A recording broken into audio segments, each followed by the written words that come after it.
Welcome to Golden Goal, where we will talk about the opening weekend of the Premier League. There have been shocks, there have been predictable results, there have been same old as well. Everything will be covered here and in detail as well with our panel. And of course, we will find out how well or how badly equally we did in the predictions game.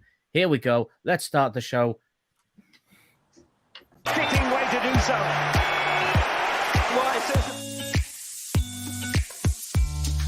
It's him. Back to Balotelli. It runs for Aguero. They've done it!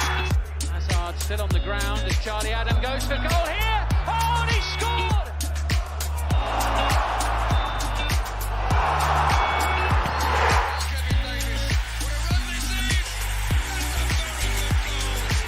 And was by Stones.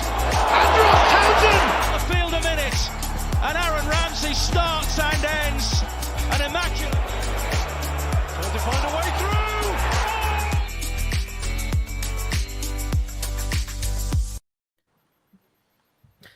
Well, definitely great intro there with all the classic Premier League goals. Hey, might have to update at the end of the season. You never know. Right, let's get on first of all with the panel. So, in the producer's chair this time, we've got Matt. How's it going?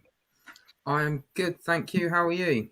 All good, all good. Very, very excited after the weekend we have had. Matt will be, as always, reading the comments and sharing his opinions on the games. And, you know, Premier League players aren't the only ones who have been playing sport. Cricketer George, how's it going? Mate, I'm good. It's been it's been one of those weekends. So it started off good. Had a bit of pain in the weekend, and that weren't watching Man United either. That's more like a sunburn at Brighton rather than anything else. That was just same old, really, wasn't it? To be fair, but yeah, been good. How are you? All good, all good. After a good weekend away in New York, with his prediction game, the league table that we'll get later. Sam is back on the show. How's it going? Good, thank you. Good. It certainly wasn't a quiet weekend of results, that's for sure. Yeah, it's just a few things have happened. A few things with. Well, talk all Wolves game was quite good. Hey, mate, come on! Surely the big result was probably. Let me think about it. Yeah, clearly the Bournemouth results. Well, probably. No, because I went for Villa and the predictor golden goal thing.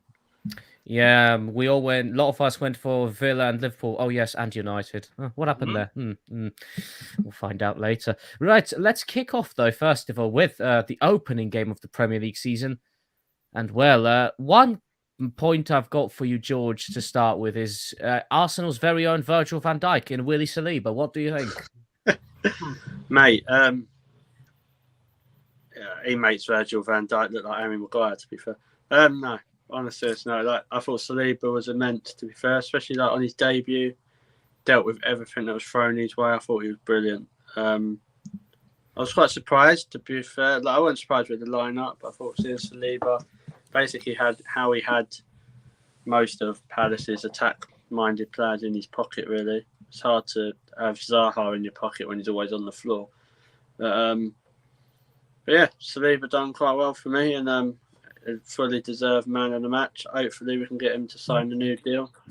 And I'll be even happier, really. I know it's not to do with Premier, but youngster Cuthby Norton signed a new deal today, so I'm quite happy about that. So hopefully it'll be followed by Saliba and Saka. Yep, it's always good potential. I mean, Sam, the game, it was exactly what the doctor ordered, really. Yeah, we had 20 minutes where we came out of the blocks and we were absolutely unbelievable. Then we somewhat died down a little bit for the rest of the game and then nicked another. But the pleasing thing for Arsenal fans was the team of a couple of seasons ago would have gone into that one, winning 1-0 with all the Palace pressure, would have caved in and conceded a goal and then either drawn or lost it. So the fact that we came out, wasn't at our best for the whole game, but still come out with a win. That was the pleasing thing. Zinchenko was unbelievable. Saliba was amazing. Jesus played really well while he was on. So it's really pleasing. And also the under-21s played as well against Man United. And our so one of our summer signings, Marquinhos, played and scored. So they're saying really good things about him. So yeah, it's promising and a good start to the season. Plenty of potential on the pitch. Matt, what's your view on the game from obviously the Arsenal point of view, but also, you know, Palace? Would it be a surprising result for Palace, or is it what was expected? Just before I do, so there's only 2 comments come in. So Liam's said, evening to everyone. Evening. And George, your favourite person, and Nadine Ketty, number 1 fan, saying, Tom, oi oi to everyone. Tommy, just to answer about Eddie, I thought he actually done quite well in that Arsenal game, because when he come on, he cut out that long ball where Palace would actually hurting us a little bit. So just for Tom's benefit, Eddie secured the 3 points, mate. Yeah, still, I think he's going to score 20 goals. Don't worry. If I was looking at it from a Palace point of view, I wouldn't be overly bothered by that result, because they had spells in that game where they looked really, really promising. They can't score though. But they can't score. But also their pre-season has been a bit weird. They've only played. See, I'd be worried if I was a Palace fan, to be honest, because after one game. Yeah, nah, I wouldn't. They ain't got a goal scorer, mate. Nah, there is that, but in terms of how they actually played, they didn't play that badly at all. No, but you have all those chances you're creating, and you can't put any of them away.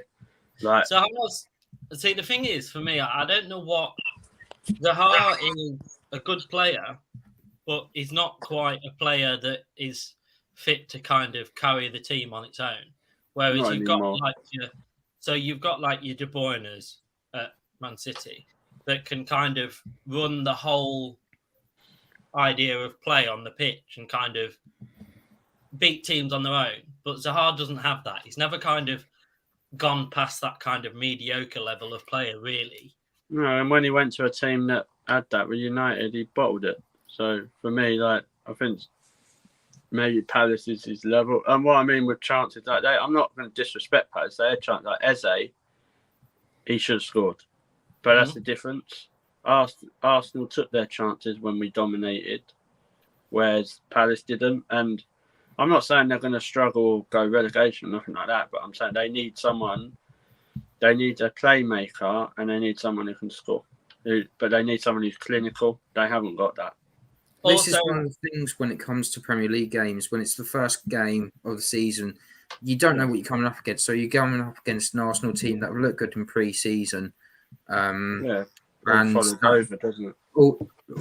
Literally not, pardon the pun, but they were all guns blazing, and they were ready and quick and trying to get out the blocks, trying to get those 3 points. You could say a little bit of luck on the side, because Ramsdale made some good saves in that game. But the point would be, if I was Palace, would I be concerned? Yes and no, because as you mentioned, they need some players in.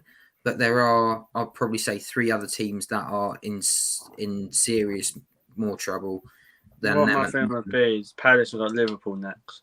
Mm-hmm. So if they don't get anything there, that's also, that's 2 I games. think they could be on an end of a batter in there, because Liverpool will be out to show kind of redemption, won't they, after that awful but I do think we need to, as Arsenal fans, kind of slow down a little bit, because we're like, Saliba's had 1 game and all the fans are seriously going, oh yeah, he's like Virgil van Dijk. And I saw a couple of people going mental and going, oh yeah, we're going to win the league. We've got to remember this is the first game. Yes, I mean, you're always going to get fans that will say you're going to win the league. But the real fans know that potentially we have got a squad that could have a very good season. And I'm not just saying that because of the Palace result. If we beat Leicester and then go and win the next 2 or 3 games, then but the squad we've got, we've got, I think Tommy Asu and Tierney didn't even play. Tierney come on, but they didn't play. Then you've got people like Eddie on the bench. You've got Vieira still to come into it. You've still got Smith Rowe. So we've got options. And when obviously, if we bring a couple more people in, which is to be expected, we could compete. I don't mean for the title, because I think we're about 4 or 5 players away from that, to be fair. But we've got actual options. Like Ben White, I think he deserves a lot of credit. Like, he had a bit of a torrid game, but he still stuck in and fought through that. I think the difference is as well, when you go to pundits now, and pundits actually, last year, not a single pundit, they asked like 24 odd pundits, and not a single pundit put us anywhere near the top 4. Whereas this year, fast forward a year, and now they're putting us some in 3rd and some in 4th. And that's the majority of them. So I think when the pundits say that Arsenal are good, that's when you know we're actually good, because normally the pundits will do anything to kind of... Because we would have lost that game last season. Oh, easily. That's the thing next. So I'm just going to show you Tom's next message. So I got tickets for Villa Boy, 19 to go. So just with that in mind, now you've got the home crowds for the next game. You've got to show some support. You've got to make sure that you turn up for the next one, and then the next one, and then the next one. You can't have these things where you end up. This goes for all the teams, really. You can't just turn up for one game and then not turn up for the next. Like, you go through Arsenal's next few games. So we have Leicester at home, which we've got a good chance of winning. I would have thought. Then we have Bournemouth away, which obviously you'd say Arsenal have a chance there. Then we have Fulham at home and Villa at home. So for me, out of those first 5, there's no reason we can't get 15 now, because I thought Palace was the hard one. And that's not me being cocky. No, I don't think... I think you're probably right there, because Bournemouth... You're looking at the Villa game, and the Villa game won't be easy, because on paper, their squad is really, really good. Yeah, that's the banana skin for me. It's Villa. Yeah. But I also think it's vitally important that we get the points in early, because you've got Man United slipping up. Again, it's one game, but you've got Man United slipping up. You've got Liverpool slipping up. So you've got Chelsea. You've got Spurs next week. Can you review it? Yep, that's correct. This week, sorry. Just to bring it back to Arsenal, sorry, quickly before you carry on, George. So Liam's just said should easily get 10 points out of 12, if not 12. Sorry, you can go on now, George. Yeah. So what I mean is, going back with Arsenal, we've got that run-in where teams around us have got to play each other. Like Chelsea have got Spurs, you've got Liverpool, got Man United. So if they play anything like they did, and then like, I don't know. It is far too early to say anything, because obviously it's the only first game, and like, all jokes aside, but it's a good way to start off with when you think we got absolutely embarrassed and humiliated at that ground only 3 or 4 months ago. Mm-hmm. If we come out those first 5 games with a good level of points, after 5 games as well, people start taking you seriously and start going, do you know what? And then we've got Man United. There's your test. Yeah. You've got Man United, Everton, Brentford, and then Tottenham. So in the next 4 games, you've got 2 games that are really tough ones. So come then, when you've played 2 good teams, you'll then actually start to... If you say to me, I will offer you 20 points out of those first 8, I think the majority of Arsenal fans would take that. Probably, I think. But there's nothing to say we can't get all 24. That's basically a third weight to get to top 4. You need roughly about 70 points now to get to that into that top 4. Yeah, like to get third, you're looking at about probably between 70 to 80. So, see, I do kind of think it will be us and Tottenham this year that will there in 3rd and 4th, because I think that the rest of the teams are going through quite a tough period. Man United are going through quite a tough period. Chelsea are going through a period where they're kind of almost rebuilding their squad as such in parts. Yeah. So I think it's Arsenal's perfect time now to kind of take note of that and kind of push on. And especially if we add a bit as well, which I think is going to happen. Like, obviously, Tavera's gone today. And so that leaves Deadwood-wise, only Bellerin, Maitland-Niles and Pepe or Nelson and Murray. So we're trimming that squad down. So if we bring like a couple, like a central midfielder in and a winger, which I know we're looking at the Villarreal one, but there's a couple of wingers that we've. Yeah, don't ask me to say his name. I can't pronounce that one. There's the or the other one. The Oh, 19-year-old. That's all I know. He's been there on like 80 million euros. But he's a very, very good player. Well, we'll see. We'll have to wait and see what happens in that one.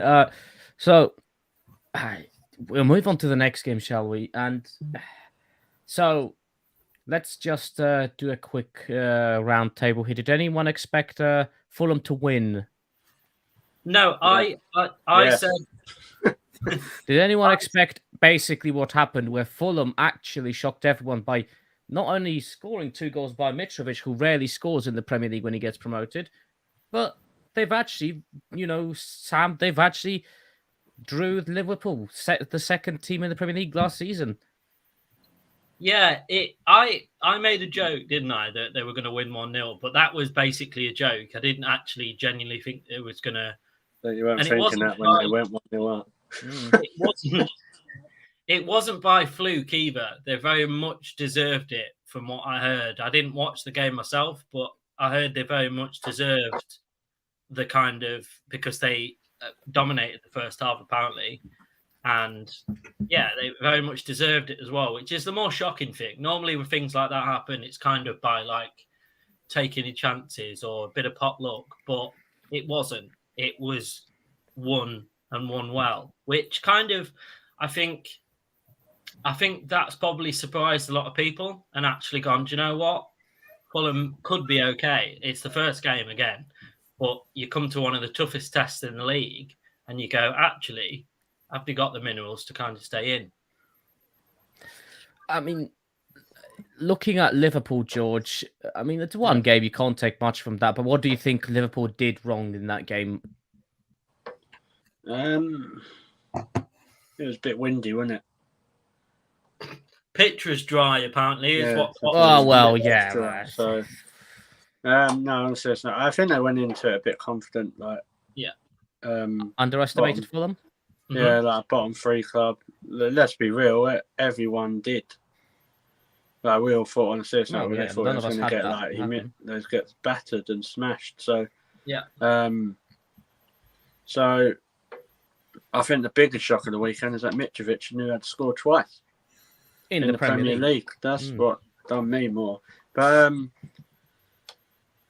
it shows they still got the thing because they still come back. You know what I mean? Got 2-2. Nunes got a couple of assists. One of them was his goal, but obviously it got given as an own goal. So I think that Nunes looks very good. So when he clicks, to see the battle between Haaland and Nunes is going to be very, very exciting. And like we said, Liverpool got Palace, I think it's Saturday. I think they'll bounce back and smash them, in the words of Roman Reigns. You can tell Mane's not there for me, probably because he ain't punched anyone in the head. But I don't know, their midfield, West Ham, Liverpool's midfield looks a bit thin for me. Like, so I think that needs a bit of work. It's very, very old and experienced, which helps, but just needs a different option. Yeah, it doesn't give you any kind of like flair option. They've not got a kind of playmaker as such. They've got Thiago there, who's good, but I don't think he's the sort of player that kind of takes you to the. Plus, he's gone off injured, didn't he? Yeah. Did he? Oh, okay. I believe he has, so that's going to be a problem. He don't excite me, if you know what I mean. Like, you look at Man City's midfield. Yeah. And you get excited by their options. Like, let's not be funny. I think I think the reason they have done really well over the last sort of 5-6 plus years front three, isn't it? Is the front three and Van Dijk and Trent. So their defence is pretty solid, so they can keep the goal out. They've got one of the best goalkeepers in the world. So yeah, Adrian's quite good, mate. I don't think that the midfield. Yeah, I think that midfield needs a massive revamp. But I even think Chelsea have a bit more of an exciting midfield than. Oh, definitely.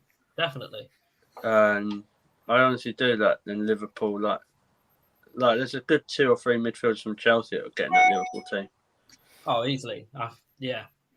Matt, what did you think about the game? What was your opinion?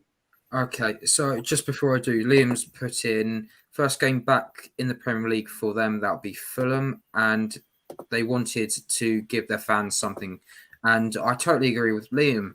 The fact that you're back in the Premier League, your first game back, and you want to show the fans that we're serious this time.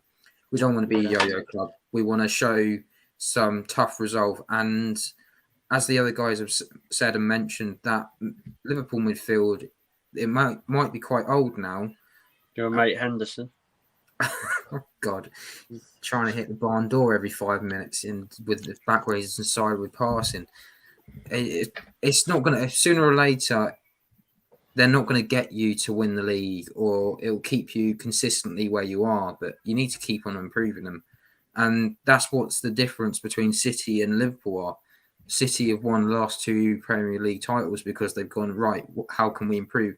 We might have a good player here and there, but we need to improve in that position. So they've gone out, they've got a Grealish. They've decided this time, right, okay, we need to get a Haaland. Next season, they might turn around and go, right, okay, might need an Mbappe. I know it sounds ridiculous at this time, but you never know. You think about it as well, Matt. They went and bought Calvin Phillips, City. Yeah. So they knew what they needed to do. Yeah. Whereas Liverpool ain't done that for me. They've got Nunez, bless it. Yeah, I think that's the financial power. They might go and do something. Yeah. Maybe Liverpool might have something up their sleeve. Like they might make a 21, 22, 23-year-old midfielder, bring him in. James Milner's got a year on his contract as well, so that'll be interesting to watch. He's only about 65, isn't he? Oh, he's a starter, isn't he? He goes nice and young. Love James Milner with a passion, but when you get to that age and you're not starting, and I think he's more of the coach now than the player. But he's a great person to have in that squad. And go for it. You've got Henderson's in his 30s, isn't he? Mm-hmm. Fabinho's in his 30s. Yeah, I know people say, 30. I know people are going to say, oh, yeah, but they can play late into the 30s. That's not what I mean. It's good to have experience, but you still need to have, like Curtis Jones, they need someone to be along like that sort of stature. Like Chamberlain, is he still there? Yeah, he's still there. That's about it. I just think, like, I wouldn't be surprised if Liverpool went and signed Jude Bellingham next summer, but that's that sort of thing. No, he's coming to Arsenal. Oh, yeah. He might do. A swap deal. They can have El Meni. So, but I think with Liverpool, their midfield's done them really well, but they just still need that. If they want to go and win the title, they need to bring someone in a bit further. Like they'll probably go and smash Palace 4-5 next week, but then you won't be surprised if Palace got a result. So you don't really know what you're getting with Liverpool at the minute. It's the beauty of the season, really. Unpredictable. At times, anyone can beat anyone on their day. Well, we'll have to... Hold on, Hubert. We've got a few last-minute comments from our favourite Man United fan, Abdi. Abdi, hello. I've got some things to read out later for you. From Sporting, and I think he's added possibly looking... Possibly. I've not heard of him before. Where does he play? Probably anyway. Yeah, so possibly looking at Matthias Nunes from Sporting. Oh. Another Nunes. What, are they going to buy next? Santiago? Yes. From goal? What a player. Newcastle already did that. Nunes to Nunes to Nunes. The triple Nunes assists. Any more before I move us on? No, that's it. Well, we'll move on now to Newcastle, Nottingham Forest, and I'll stay with you, Matt, because you obviously were watching the Championship, Forest in the Championship, and Would you say, what did you think of Nottingham Forest in that game? Before we talk Newcastle, did you expect that result for Forest? Was that a disappointment for Forest? I think when you saw Forest in the Championship, you thought this is a good side. This is a side that's leading towards something. And then you see what they've done in the transfer window. They've brought in nearly 15 players.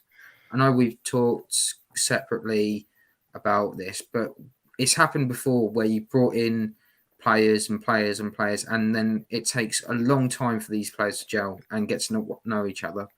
They brought in some really good players alongside that. Jesse Lingard's got Premier League experience, so it's not that bad.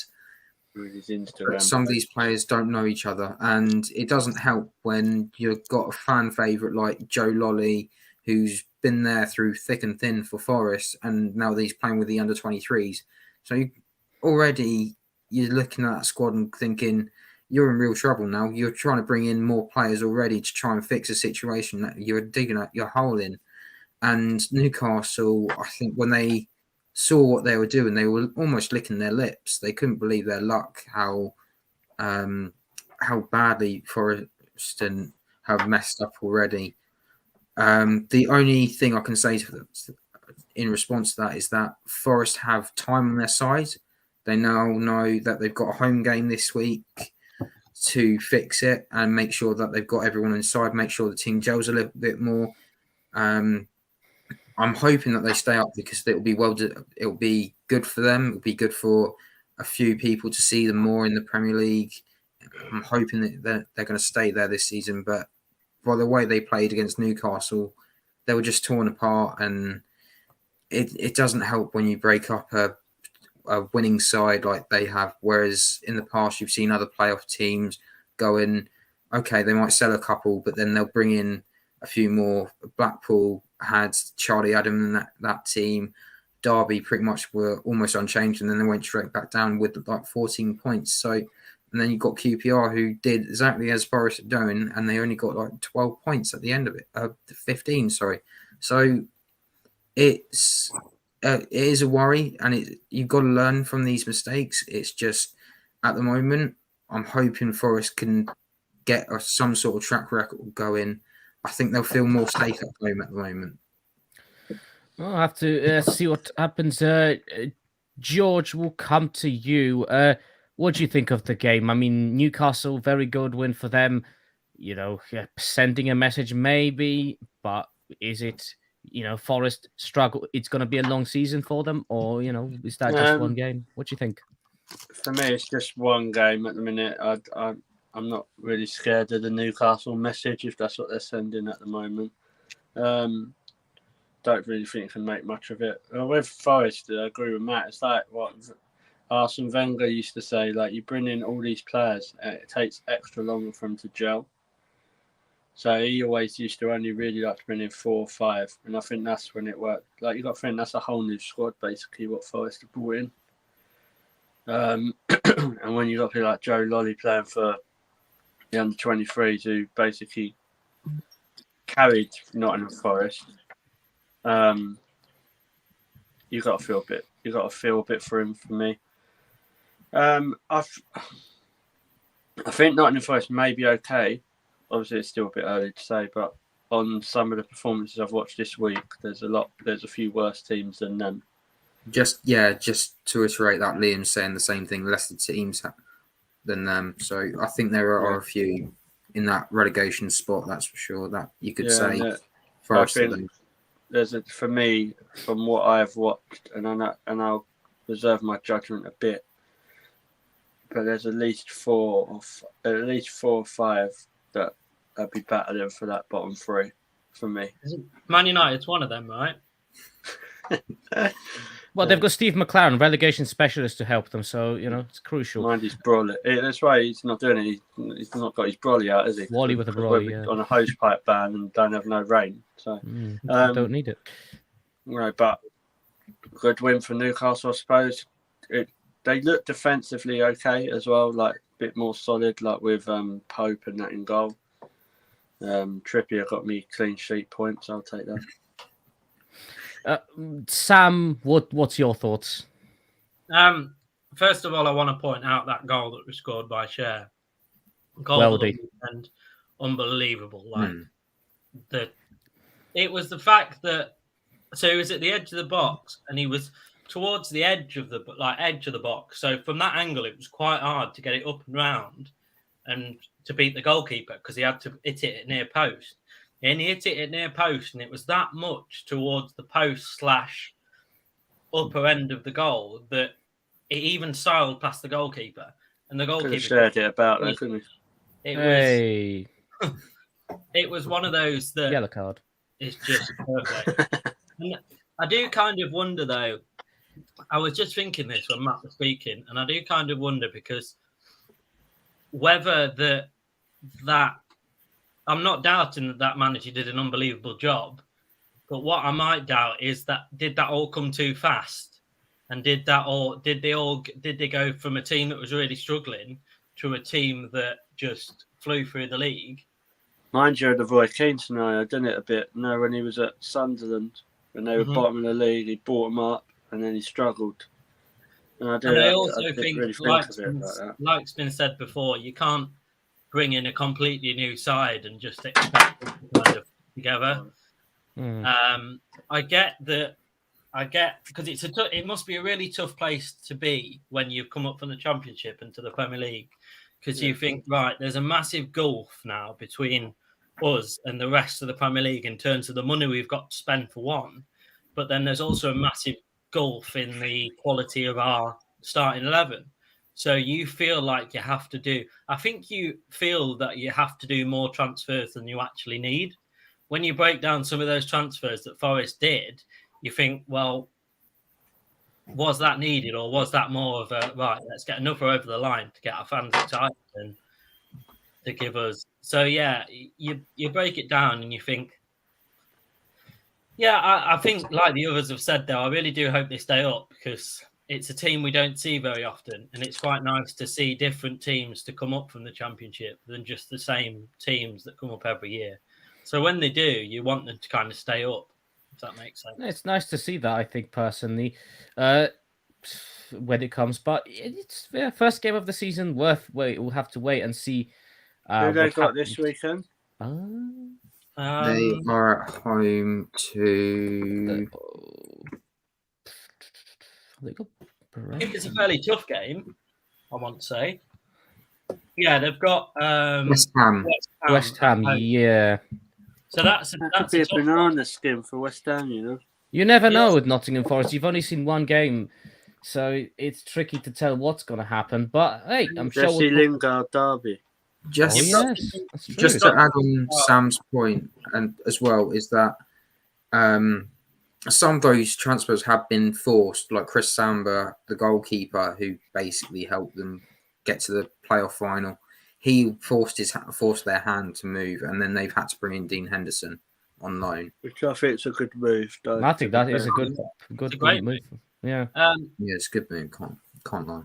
Go on, Sam. I also do think the atmosphere, the first game back in the Premier League, is going to be absolutely unbelievable for them at the weekend. Yeah. So I think that could kind of give them an extra little boost because that atmosphere is going to be. I mean, amazing. Atmosphere at the City Ground in the Premier League, you have to say that could be the 12th man on the day. I've been to the City Ground when they beat us last season in the Cup, so the atmosphere was electric there for that. From their point of view. So I went a couple of years before that when we managed to beat them, and the atmosphere was really good. Like it was nice. So it was kind of like the home fans and the away fans were both kind of bantering each other, but it was nice and friendly. It wasn't anything kind of like malicious, it was nice and kind of, it was a good atmosphere for everyone to go to, I think.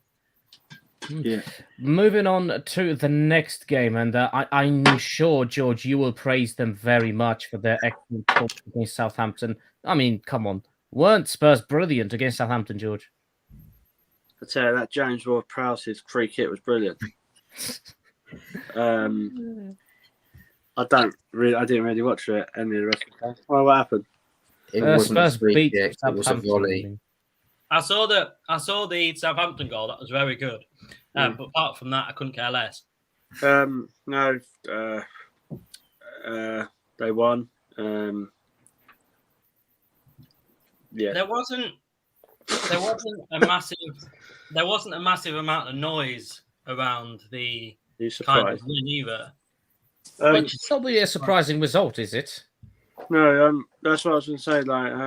But apparently, Pete, I didn't watch the game or anything. I didn't really watch any of the 3:00 ones because I was travelling. But some people were saying it wasn't a 4-1 result. So I don't know. Like Southampton, I've said Southampton would struggle this season. I'll stick by that. But the thing I find funny is the people that captained Harry Kane in fantasy football. Yeah. Oh dear. But he done well in the Commonwealth Games today. He got a gold in diving. So Sam, what we're thinking of the game? I mean, it's an expected result, isn't it? But for Southampton's point of view, must have been that bad. Dyer scored. what's going to happen really from Southampton point of view? Because it's technically not a surprising result against Tottenham. They've never really done too well against them. It's not surprising, but it's also quite surprising that they won 4-1. Southampton are normally a team that mainly a lot of the time get beat, but they never really lose by massive scorelines. They normally still kind of compete with you somewhat in the games. So I think it was a bit surprising that they did lose in that way. If I was a Southampton fan, granted it's still only one game, but when you lose to Spurs by a heavy scoreline, that just means that something's seriously going wrong. I feel they did score 2 goals in about 7 to 8 minutes. Tottenham. Yeah, that kind of probably killed it for them, really. I think But they were winning, wasn't they, Southampton? Yeah, they scored first. Yeah. Really good goal as well. Really good goal. Kind of came in. It was basically a volley from the middle of the box that James Ward-Prowse just literally, like, it was pin perfect and just swung. Okay, I thought it was a free kick. My bad. He normally only scores free kicks, didn't he? But yeah, I think they've got a few players that are really good, like James Ward-Prowse. They've got a couple, but they haven't got many, which kind of leaves them in a bit of trouble, I think, and a bit of danger. Matt, what did you think of both teams, but Southampton in danger, Tottenham, playing well as expected? What do you think? Yeah, so I'll just bring up Liam's last point about Newcastle. So he was thinking that they'll get an 8th to 10th finish in the league. I think that's the minimum, really, where they should be aiming. Yeah, with Newcastle 8th to 10th, yeah, I think everyone's sort of feeling the same thing. With this game, when you see how Southampton did in the transfer market, and you go into that and go, okay, that's not that bad. They need a few more signings. And when they go to that stadium, I will not even try to pronounce it because I think it's a stupid name for a stadium in the first place. But you go there and you're not expecting to get anything, and you find yourself in front within the first 10 minutes. It's a bit of a surprise in the first place. You'd never think that would happen. And for them to then kick on, it was a very much a Conte sort of Chelsea sort of way of playing it when they won the Premier League a couple of seasons ago. I think maybe Southampton made it a little bit easier than they should have, but I think Southampton will find out that they need to get a few more names through the door just to make sure that they can shore up that defence. I know we've had a few Southampton fans in the group chat that have said that they need a few players through the door. They need a different kind of striker. Adam Armstrong doesn't look like that target man that he was at the start of last season. It's difficult as well because they usually play the 4-4-2, and all of a sudden this season they're playing a 3 or 5 at the back. So I think that's because they ain't got the bodies up front, really. Like, obviously, they've not replaced Broja.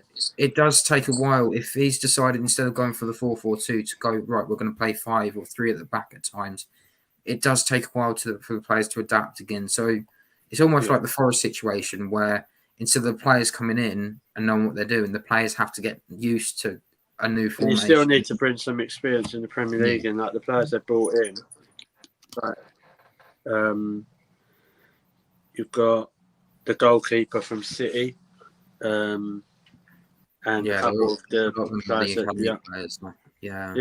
So I don't know. Like, I think Southampton know what they need to do. It doesn't look like they have that much money to me. They do have new owners as well, but they haven't really said what the real. But obviously, them owners need to be showing their ambition for the fans. I really hope Southampton do start up. I like Southampton, but well, we'll have to wait and see what happens on that front. Right, we move on to the next game, and that is Everton-Chelsea. Sad to say that as much as my team played, they did play probably the biggest snooze fest of the weekend. Win for Chelsea, fair enough. Good. I'm happy with that personally. I wasn't sure whether we actually going to win that, so I'll take it. It's probably as much as there is to say, really, about the game. More on the Everton situation, though, Sam. Ben Godfrey injury, that's another injury add to their list that already exists when the season has barely started. I mean, surely this is looking terrible for Everton. Oh, yeah, it's not looking terrible. It's looking dire. No, he plays for Spurs, mate. So the fact is that when you stay up, just as they did from relegation last year, as a manager, as a club, you must go, right, something needs to change here because, yes, that might have been one season where we didn't do particularly well, but something needs to change to the fact that you need to bring some new ambition. You need to bring some new kind of ideas to the club in order for you not to have another season like that, surely. And the fact that they haven't, the fact that you lose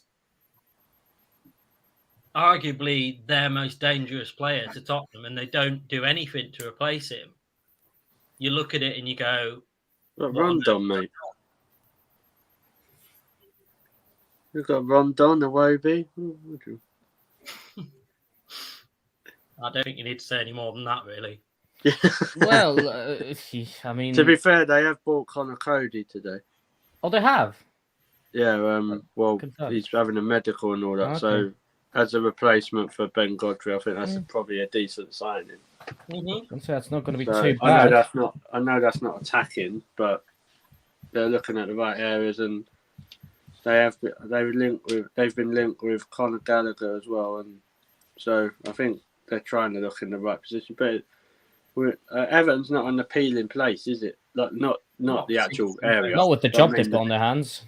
No, I mean the team like not going up there, but if you're the only appealing place it would be is that you would get a regular first team football, but no, they ain't got a striker, have they? Because I'm sure DCL is injured as well, isn't he? Calvert-Lewin's injured, Rondon's injured. They've got probably Adam Gordon as a... Anthony Gordon and Cam. I've heard of Anthony Gordon. Who's that? Is Adam his brother? Yeah, his twin. I've heard of Flash Gordon. Yeah. Looking at Everton's situation, it's. I mean, they still did okay against Chelsea. Either that or the whole Chelsea were. It was a win, you could say. That's probably the most you can say about it. It was the 3 points that Chelsea needed, George. It wasn't an amazing performance. It wasn't anything entertaining of any sorts, but it was the 3 points. Yeah, Chelsea done what they had to do, didn't they? To be fair, I watched about 20 minutes of it and I turned it off because I was so bored. And I don't really do that. Looked like I watched the whole game, but I've never done that with football. But I was so boring, like from both sides. Jorginho scored the penalty, didn't he? I think. Yep, that's the right. So, but they've done what they had to do. To be fair, with Chelsea, I still think they're a bit hit and miss, and you don't really know what you're going to get with them. No. I think, I've chuckled Chelsea fans who I was at cricket with and said they're just sitting on the fence at the minute because they don't know they're not looking at a Chelsea team that attacking wise is frightening. And defensively with holes in it. Yeah. So obviously they brought Cucurella in. I still don't see where he fits in. That's what confuses me, to be honest. Because he ain't no better than Chilwell. I don't see how he fits in with our squad. Yeah, he ain't better than Chilwell for me. He wouldn't get in ahead of Koulibaly and a Thiago and he ain't better than James, is he? So he don't play on that side. So I don't know. Maybe it's squad depth and that. But in all serious though, they people like kind of laughed a little bit when I said that Chelsea could have a season where they finish out of the Champions League. I think that is still quite possible. I don't think it's impossible. I think from a Chelsea fan's point of view, it's a concern that we might be lucky to finish in the top 4. Yeah, I would. It all depends who they bring in. If they bring a striker in, then I think they'll be okay. For me, Chelsea need a striker now. If they bring a very good striker in, then I would say their midfield is up there with potentially the most exciting midfield in the league, bar your sort of Man City. So you've got Havertz that's coming on leaps and bounds. You've got Mount that's just Mount. You've got that midfield that's really strong. If they was to bring in, obviously with Sterling there, if they were to bring in a striker now, they've got Batshuayi, I suppose. Oh, brilliant! Yeah, but then you look at it and you go, they're back in there with that fight with Arsenal and Tottenham for that top foot, like for them further. Yeah, that's what I mean. Like you go through it, like centre forward wise, they've only really got Batshuayi and being serious now, and Brozier. Because if Werner's gone, all right, Sterling can play through the middle, but he's not known to. But then you could say Havertz can play as kind of a centre forward. Yeah, but I don't know. Obviously, Hubert supports them more, but yeah, of course. I think we've got attacking players, not out and out strikers as such, but we have attacking players. I think a striker might help for us to break another one, but you want a proper centre. You want a proper number. You want an out and out forward, and I think that's always needed. I think an out and out forward is needed, even though we do have players that can attack. For me, defense is still the big concern as well, because I think there we need to, because we played Everton, and no offense to Everton, they're not exactly prolific, and we managed to keep a clean sheet against them just about. If we face tougher teams, which we obviously will. We've got Spurs next week, so this week. So defensively, we need to be on the ball as well as attacking. So I think that remains to be seen. Matt, what did you think of the spectacle? So just to put it this way, Liam has said it was a boring game. Yeah, that's fairly accurate. Well, looking at the game, it was one of those. Both of them have had mismatched pre-seasons. I mean, you had Everton fans go and parade, launch onto the pitch, when they won against Blackpool, and that was a 4-2 game. It's just silly things, and obviously both teams need to do a little bit more. Oh, Tom's just come in with Werner was crap anyway. I'm sure I said the other month he reminded me of Lord Bentner. But I think this is the important thing. Conte will get the win no matter what, even if it's through a penalty or something like that. But Everton know where they are at the moment. They know what they need to do. Just to put it into perspective, Calvert-Lewin got injured during a passing drill. He went to go and pass the ball, was fine, and then went to stand back down with his foot, and he fell straight forwards. That's sounds like me on a Saturday night in the trolley. If you are in that sort of situation where you've got a player consistently injured and not able to play, and he's trying to get into that England team for that World Cup, you're worried. And he won't be in that World Cup squad. As you mentioned, now that they haven't got a striker, I think we can count on our own fingers how many teams need a striker, or at least a second decent striker, just to be a backup. Mm-hmm. But then there's not many left, I don't think, to counter that point. I don't think there's many, as you would class, world-class strikers readily available for people to sign. It's kind of a very... Realistically, who's world-class is going to go to Everton? I'm not talking about like world class. I'm talking about maybe someone that can come in and do a job. So if I was to look, maybe Dennis. I would probably look towards maybe the French league or maybe the Championship. You got a few decent. No, Mbappe's not going to go to Everton. Well, no, I don't think. I'm not going to say like the higher tier They Champions could have League. bought Sanchez, but he's gone Marseille. Tom's just top piped in with he's in my dream team. More the big red George. Don't know Who's in your dream team? I think he's Calvert talking about Lewin. what? I think I don't know. Werner. Well, take And him then- out because he's gone. And then he's put more the big red George, as in big red club. I don't remember coming out of him like that. But I also to like kind of There are a few free agents actually.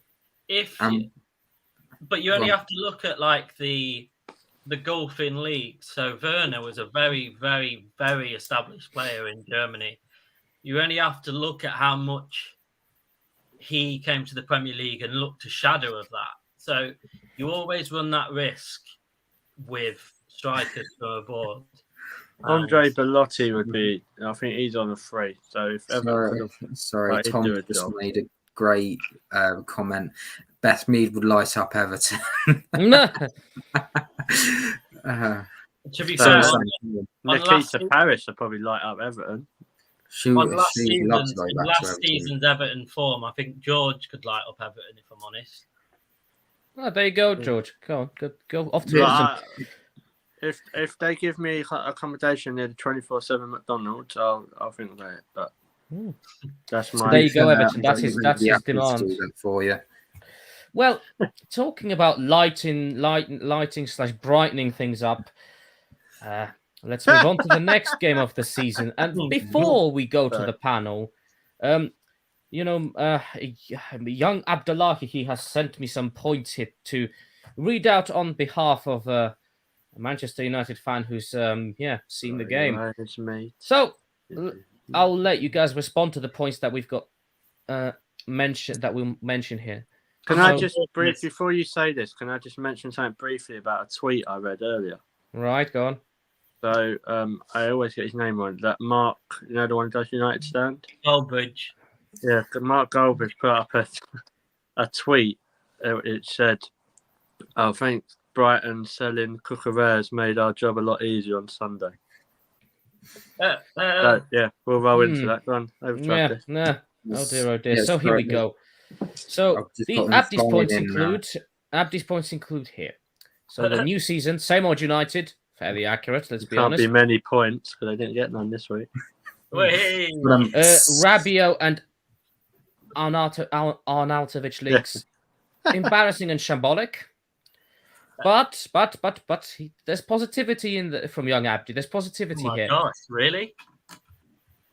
Still very early days. Plenty of time to drag out the misery. We'll start with Sam. I'm gonna note that quote down from Abdi and give him it in like 5 or 6 games. Can you give me it? It was still a long way to go. It's very early. Still early days. Plenty of time to drag out the misery. Still early. I'm gonna count out the last bit, the misery part, and just say still early days. Plenty of time to go. Well, he didn't say plenty of time to go as such. You're misquoting now, but I'll actually write it down. Drag out the misery. So there you go. There are these points. Man United got sunburn, went to Brighton. As much as we're kind of laughing about it now, it did come as a shock because none of us. I can note down to every single person that did the golden goal predictor, right? Every single one has put United to win. And I don't think did not work, I don't think. No. I don't think many of the other games was across the board one winner. There was lots where there was kind of different winners, and United was the one game mainly that everyone said United to win. So it's worrying because normally like I mentioned, normally you get kind of a bounce off a new manager, and you get kind of the players performing out of their skins because they've got to kind of prove their place to a new manager.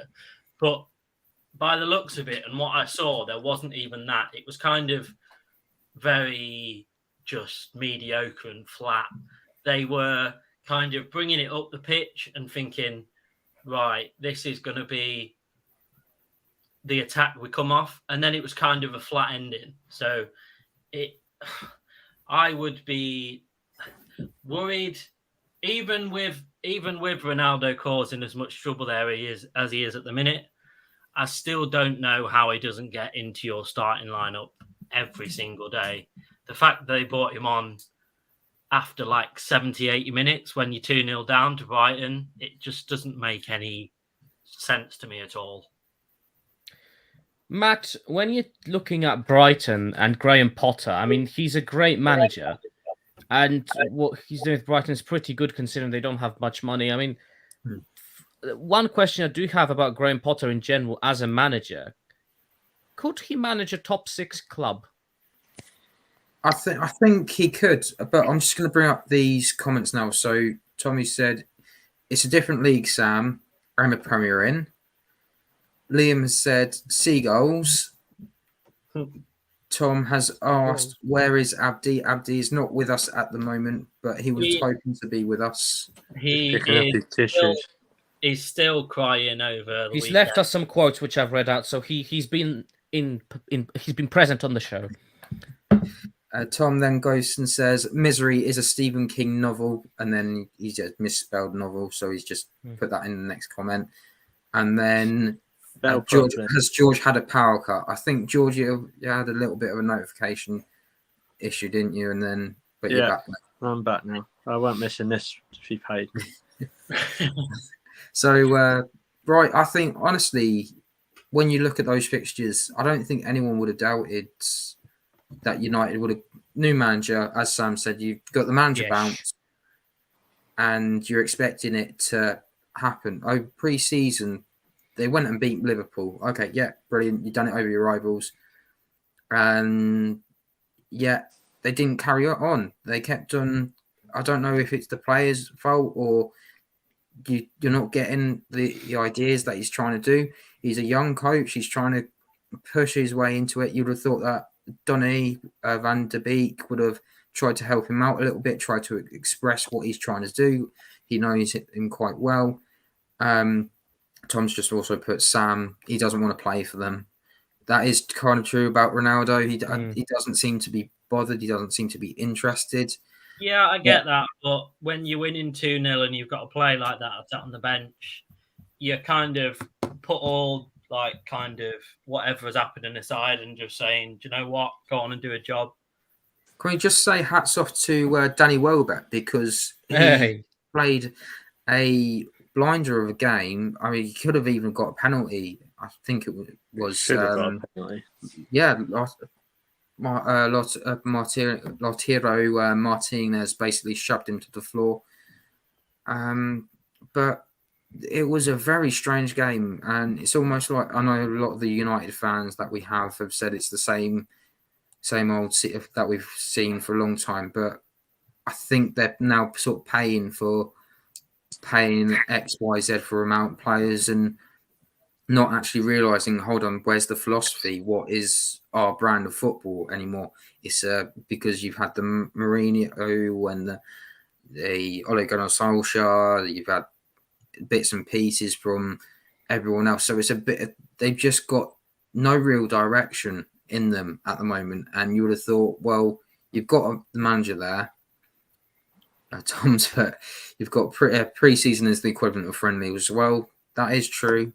But at the end of the day, if you're just putting them through your paces, aren't you? And it doesn't result to this. It's almost like the first couple of weeks, isn't it, in the season?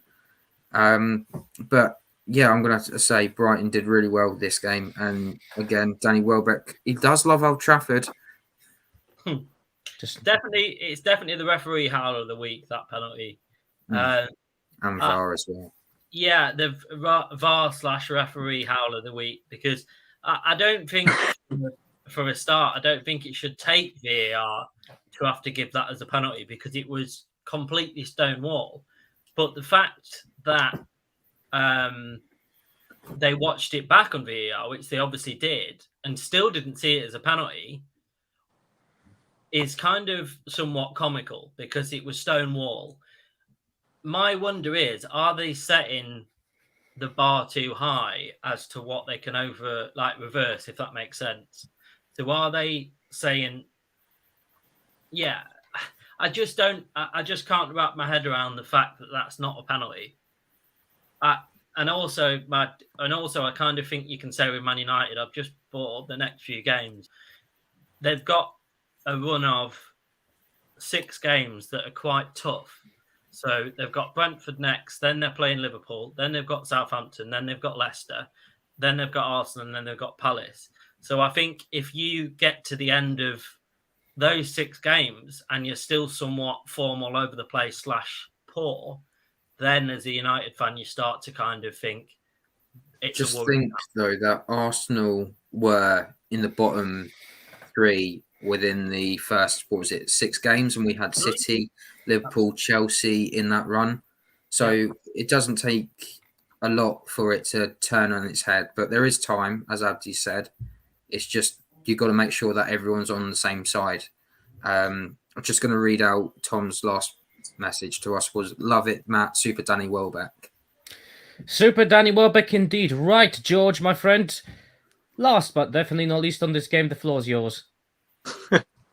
So a couple of points I want to. So yeah, it is still early. The links for Rabiot and Arnautovic are not links. So I just want to correct that. They are actual factual truth. Man United have actually agreed a deal for Rabiot. So and they've had an offer turned down. And they've had the £9 million bid rejected. So yeah, I don't know. I don't really know what to say about that. And just some breaking news: Connor Cody has gone to Everton on a season-long loan deal. Do they strike you, those 2 signings, George, as complete panics? Desperate. Yeah, definitely. Desperate is the word I'd use. Like, there's nothing that you tell. Like, they got rid of one troublemaker and brought in looks like they're bringing in another one with Adrian Rabiot. I don't think he's particularly a bad player. I just don't. No, he's better than what they've got. But I'm saying that because he's aging, isn't he? He's certainly not young. Isn't Rabiot the one with attitude problem, or is that? Yeah. No, that's him. So they have 2. They go and buy 2 aging players. They've already got trouble with a player that thinks he's bigger than the club. So why would you then go and bring in 2 people that are towards the end of their career that can kind of think they can do as they please? Why would they want more? Well, with Arnautovic, he weren't good enough to play at West Ham. So, and Gary Neville, I heard him talking. He was like, I have an opinion on everything in the world, but I have nothing to say about Arnautovic signing for Man United. Like, that just shows how low they've sunk. I was about to say that. That doesn't really stand in if you're telling me the best you go for is Marko Arnautovic for $9 million from wherever he is, Bologna, isn't he? I think he's from Yasu was. But yeah. But about the game, I watched bits of it. I'm glad we signed Zinchenko instead of Martinez. He was their best player, but I thought Man United were quite poor from what I watched. I thought that was a definite penalty. I don't know anyone realistically that have said it shouldn't be. Even Man United people on TV and radio have said that. But I do agree with what Sam says. The bar's set too high now to correct an official's decision. I think Man United smacked me like how Arsenal was just after Emery. Like, there's so many issues. There's so much dead with their players who think they're better than what they are. As someone said, Marcus Rashford couldn't even finish a dinner if it was being force-fed to him through a tube. Well, we'll have to. Ronaldo He didn't look match fit for me. I don't know if it's a thing if he don't want to be there. He just didn't look match fit. That's one thing you can think about. He might even want to be there. Yeah, but I don't know. Like Rabio's better than that whole midfield they've got, but is he really the players with attitude that you want? Maybe Ten Hag can tame that. So just have to wait and see. Brentford won't be an easy game for them. Also, he's not the sort of player as well that is going to kind of come in and change that midfield. He's not a player that is going to excite many United fans. I don't know how McTominay stays on the pitch for like near on 80 minutes though in that game, because I thought he was awful. So go on, George, and then I'll read out the comments. Yeah, I thought that McTominay was awful. So and Ten Hag made 3 subs on the 90th minute. No disrespect, that's not going to do nothing. No, it just strikes me as kind of odd that he had Van der Beek in his team at Ajax. Yeah. And he somewhat doesn't get a start in the midfield. That did surprise me. Starting in because there's got to be something more because no one picks him. No, because I saw him as someone that was quite exciting when they signed him and thought, you know what? I wouldn't have minded if Arsenal have signed him, let's say. Yeah, I remember. But for the fact that no one's played him, it kind of asks more questions than it answers, really, doesn't it? So it ain't all negative though, and people don't think we're just taking the piss out of United and get emotional. It is still only one game gone. If they go and lose to Brentford, then please don't. I'm never hear the end of it. I don't think. I told you, Man United did win. It worked again, didn't it? I think we've been quite realistic in what we're saying. I don't think if you had a Man United fan on here, they'd say any different to what we've just said. Really, it's laugh. I don't find Man United's performance is a joke. I find how they run a joke. That's always been laughable though for a while. When I saw Marco Arnautovic being linked, like Man United put a £9 million bid in it, got rejected. I nearly dropped the phone and laughed. And I was with a Man United fan earlier and told them, and they were fuming. What comments have we got before we move on to the last? Bless you. Yeah, excuse you. Tom's just put, I'll call it an abuse of process in legal terms, talking about Man United. That's all United can afford, 9 million. And the owners have clearly pulled out. Watch them in the Championship against Reading next year. I know it's optimistic. I don't know if Reading will stay up. But they've got money. Do you know what I mean? Like, honestly, they have money, and they just only want big names. And people say they're in debt, but they might be. I think no disrespect. I think every English club's in debt, or every club. That's causing the problem. They can't get rid of everyone, so they only have like a small amount. No, this is like what happened with Arsenal. Like remember when we had Ozil and all that, the Mustafis, Kalachi, all them lot. You can't do it all in one thing. Like for me, there's about 8 players at Man United that are not good enough. Well, we will have to see what happens. One game of the season, tricky to tell. Tricky to tell. You kind of think just quickly, if you're paying that much for someone in wages, you haven't got space then to sign anyone else that's of any good because you're running on very limited wages then. I just don't think Arnautovic is the answer. I don't think either of them are the greatest answer, but hey, that's what Man United think will fix their season, so we shall have to wait and see. Oh, Jesus. Right, move on to the last game before we talk Sam's prediction game and see what we did. Picking United. Let's talk West Ham Man City, Matt. And people were, after the Community Shield, one game people were saying, Haaland's struggle, but he netted 2 goals. The best way really to prove your doubters wrong is to go out and, as a striker, go and score those goals. And he was fuming he didn't get the hat-trick. Yeah, he swore, didn't he, on TV? Yeah, he swore on Sky. And, I'm sorry, I did not know the language. I know it's it's very early days. But if you have that mentality, you're a world beater. There's no way on earth you're gonna be hated like that. If you're coming out and he reminds me of the early 2000s players, that strikers that they didn't take anything. So from anyone that he has that attitude where he just wants to play. He wants to go and score goals. If he wants to, or if he can try and include other players in that. He's not selfish. No. He just knows that he's going to be the main guy at City because they've got no one else without him.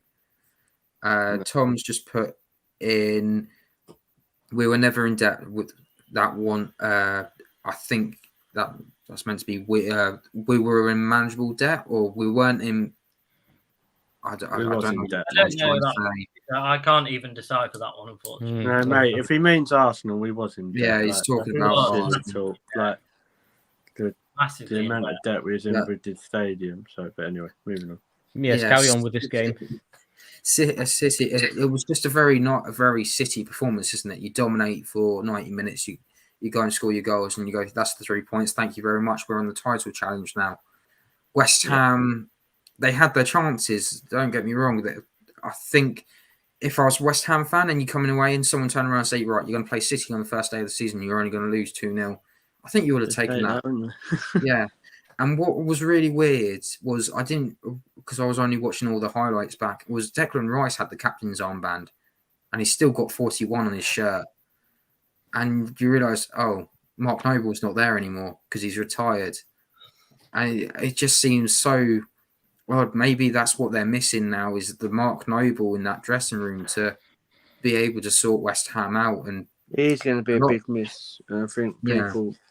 and you don't really realise how old Antonio is anymore. He's 32, I believe. So they do need another striker to come in and be that great person. I know they were looking at Abroyo as well, and nothing's really happening. They've signed the Italian striker, though, haven't they?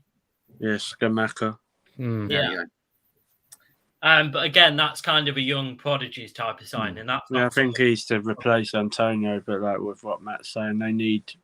because they're in the Conference League, so they're still in Europe, they still need to have a bigger squad. They don't need squad depth is a big issue for West Ham. Yeah. They don't need to panic. That's the moment. At the moment, no. Sorry, Sam. I wouldn't. I don't think they should panic. Well, let's go to you, George. What do you think about West Ham? I mean, it's only one game. Again, it's difficult to take out. We said this at the beginning of the season. Good start for City. It's what they needed. It's what the doctor ordered. West Ham, you kind of expected it. Yeah, like if it was just a routine for Man City, like Haaland got his 2 goals. He did make me laugh swearing on Sky. It's nice to see a striker with some character. Do you know what I mean? Like they're not just down out there licking something and have no personality. But like you think the options that City have, they could have scored more. I still think it's City's title to lose. But with West Ham, they've got some decent players. It's all about keeping their players fit because of how small their squad is.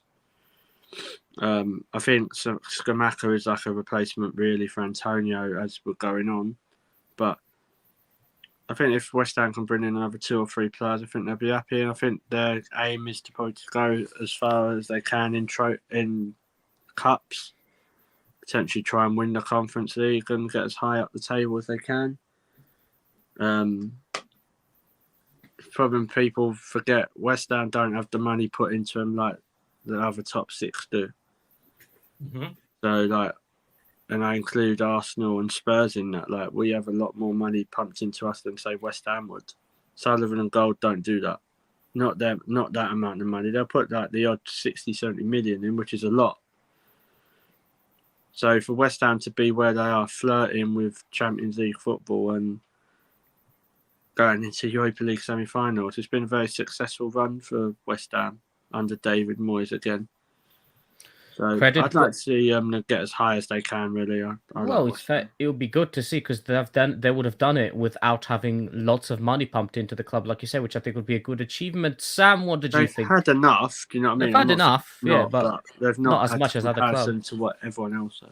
Mm. I think very much like George said. I think they've, in terms of their league position, they've kind of done what they needed to do. They've gained European football, so they'll be more than happy with that. I have actually put them down at the start of the season to actually go on to win the Conference League because I think they've got a good chance of doing that because they seem to relish those Europa League nights and they seem to do really well in like one-off games.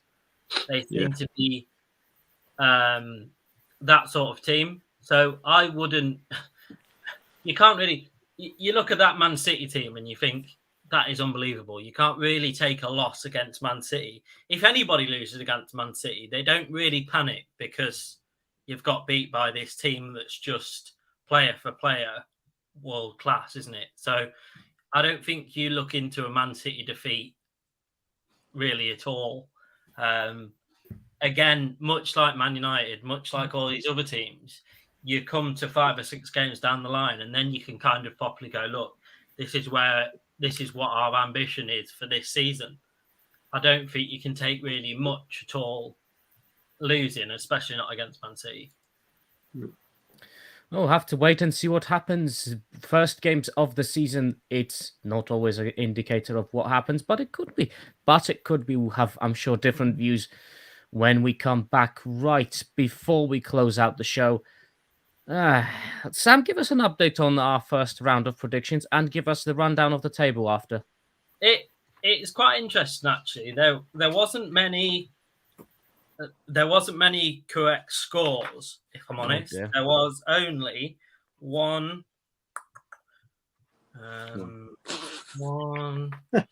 2. It's not sounding good. 2. No. A guest was one of them. So from the management team, there was only 2 correct. 3 correct scores. So Right. that it's not good in terms of points scoring. So in terms of the table, do you want me to start from the top or the bottom? Go from the bottom. Go on. Bottom. So in joint last place, we've got Matt and Austin. Oh, that's good. I'm better than them too. I'm terrible. I'm always bad with predictions. Yeah, that's why I like it when you ever say Arsenal. Everyone says that. To be fair, he deserves that because he put Crystal Palace to beat Arsenal 2-1. Yeah, that's good. That's what He was aiming for reverse psychology. Everyone says this. I'm just really bad at predicting, and I don't know what Arsenal are like on first games of the seasons against. Yeah, that's fine. Just keep predicting us to lose, mate. Okay, Yeah. who's after? So then we've got joint 4th place. Me and Abdi have got 6. Hey. So in joint 3rd place, you've got you two, George and Hubert, with 8. I'll take that top 3 finish. I'll Just take call me 3rd Mikel. Champions League spot. Luke and Lottie came joint 2nd with 11. And then Jonesy stormed it with 14. Well, Jonesy top. Because Where's the Sounds guest? familiar. guests actually did very well. They would have come 2nd in our table because they got 9. So they would have they would have come 3rd. Don't worry, I only the guests. So We've got 3rd place here, but we're good. Yeah, we'll take it. But with I'll just go to Jonesy because he actually got 1 score correct. He predicted the Leeds one. And then he obviously got 4 correct results with Arsenal, Chelsea, Newcastle, and Man City. Oh no, sorry, I lie. He got 2 correct scores because he put the 2-1 Brighton as well. Oh wow! Good old Joe. We should have really done that. He formed out in front. I hate to say it this early, but Matt's got 10 points from the top to the bottom in the first game week. That doesn't stand you very well for the rest of the season, does it? This is why I don't do predictions, and everyone keeps on telling me to do predictions, and I'm like, no, Don't make me do predictions. Oh well, you'll keep doing them. We'll get there, my friend. We'll get there. We'll see what happens. There we go, though. That's a start. That's a start. It's somewhere to work for. Something to work on for the next 37 game weeks. Well, there you go. That is the first previous show of the season. We will be back. We'll be back on Friday with the preview for game week 2. George, is the fantasy football show happening on Thursday? As far as I know. Excellent. So the channel will be back on Thursday with a fantasy football. So if you're into your FPL, you can definitely tune in there, see what tips you can get, tips and tricks, and then we'll be previewing game week 2 on Friday. So yes, hopefully you can join us then. Before we close out, George, you're on Twitter. Where are you? I'm at Clockend George or on Arsenal Fans Forever. I was meant to be there today, but I couldn't make it. But yeah, and just definitely give those guys a plug. That's Jonesy and G, and then you've got Can Chat with the women's when that started, which is Lottie and Statman Matt. Well, there we go. Matt, where can people find you? So I'm at MattLR28. I am usually either on here or with Lottie on the Arsenal Women's Show with Cannon Chatter, and maybe doing a few watch-alongs with them as well. Well, sorry, not watch-alongs, chat-alongs. That's what they always call them. Sounds good. Sam, where can people find you? Well, not really anywhere. I like to hibernate a lot of the time. No, I'm joking. So they can. If only he was joking. You can kind of find me a little bit of everywhere, to be fair. But if you want to find me on Twitter, which doesn't insist of much, it just insists of me retweeting stuff about Arsenal, to be fair. Sam Wilson AFC with the I in Wilson being a number 1. Okay. You can find me on at Subsonics UK. That's SUBSONIX UK. You can find us on at Golden Goal TV on Twitter. That's always very active. We've got the Facebook, we've got Discord, we've got the WhatsApp group, we've got everything. And we've got this channel. So like, share, and subscribe. Click that bell to receive the notifications because there'll be a lot more coming from us. Have a good week, everyone, because we will see you not too long on Thursday and Friday for the rest of the shows. We'll see you then.